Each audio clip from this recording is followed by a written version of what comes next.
ஞானப்பாடல் 549. அபிஷேகம் பெற்ற சீஷர் தேவ வாக்கை கூறினார்.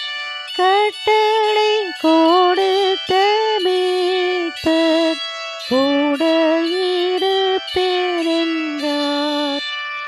இயேசுவேரி சொன்ன வண்ணம் ஏழை அடியாருக்கே ஊக்கம் தந்து நல்ல எண்ணம் சித்தியாக செய்தீரே.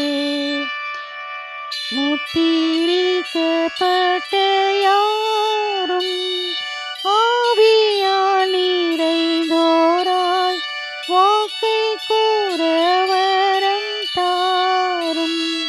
அனல் மூட்டும் தயவாய் பிதாசுதன் தூய